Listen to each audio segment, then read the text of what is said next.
আমাদের আজকের রেসিপি রোজকার রান্নাবান্নার জন্য ফুলকপি আলুর তরকারি।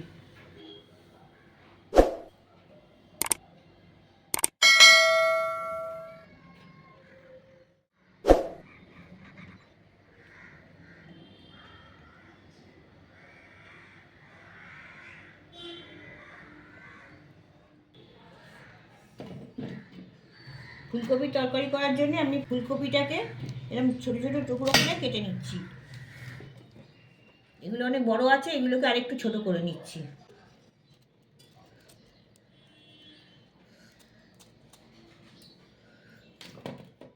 কিছু আলু সেদ্ধ করে নিয়েছি কেটে, এবার এগুলোর খোসাগুলো ছাড়িয়ে আমি রেখে দিচ্ছি। কপি আলুর তরকারি করার জন্য ওভেনে কড়া বসিয়ে আমি সাদা তেল দিয়ে দিচ্ছি 3 টেবিল চামচ।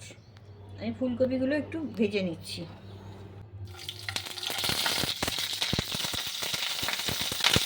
তেলে একটু নুন দিয়ে দিচ্ছি, বড্ড খেটকাচ্ছে।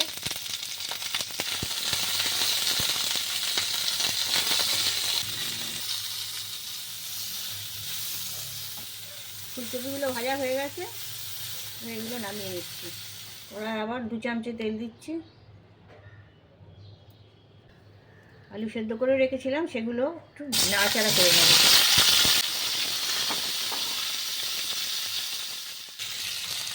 আলুগুলো লালচে হয়ে এসছে, এবার এগুলো আমি তুলে নেব। আরও 2 চামচ আমি সাদা তেল দিয়ে দিচ্ছি কড়াই। তেলটা গরম হয়ে গেছে, এতে ফোড়ন দেবো। 2টো তেজপাতা দিচ্ছি, 2টো ছোটো এলাচ আর 3 টুকরো ডালচিনি দিয়ে দিচ্ছি। 1/2 চা চামচ গোটা জিরে দিচ্ছি। ফোড়নটাকে একটু ছড়িয়ে নেব। ফোড়নটা হয়ে গেছে, এবার আমি 1 টেবিল চামচ আদা দিয়ে দিচ্ছি। মিডিয়াম একটা টমেটো কুচি দিয়ে দিচ্ছি। ধনে পাতার ডাঁটিগুলো কুচি করে কাটা, সেটা দিয়ে দিচ্ছি। এগুলোকে একটু কষিয়ে নেব। 2 মিনিট মতন কষিয়ে নিয়েছি, এবার এতে একটু জল দিয়ে দেবো। কিছু গুঁড়ো মশলা দিচ্ছি, তাতে আছে 1 চা চামচ হলুদ গুঁড়ো, 1 চা চামচ কাশ্মীরি লঙ্কার গুঁড়ো, 1/2 চা চামচ ঝাল লঙ্কার গুঁড়ো, 2 চা চামচ জিরে গুঁড়ো আর 1 চা চামচ ধনে গুঁড়ো। এগুলো দিয়ে দিচ্ছি। এগুলো দিয়ে এবার একটু কষিয়ে নেব।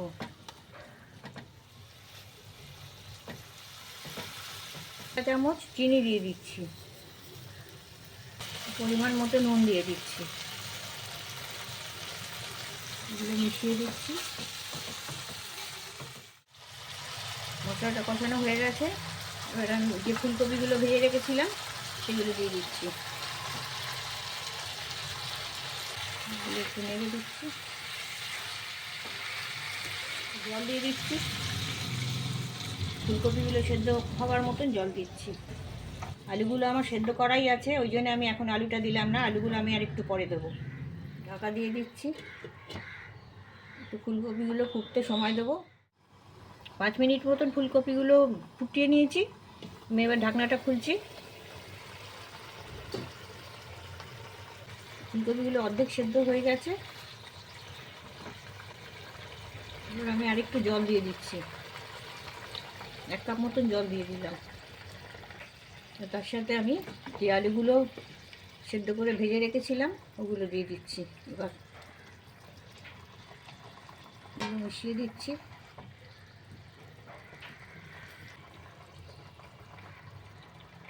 এর সাথে কিছু ধনে পাতা কুচি দিয়ে দিচ্ছি।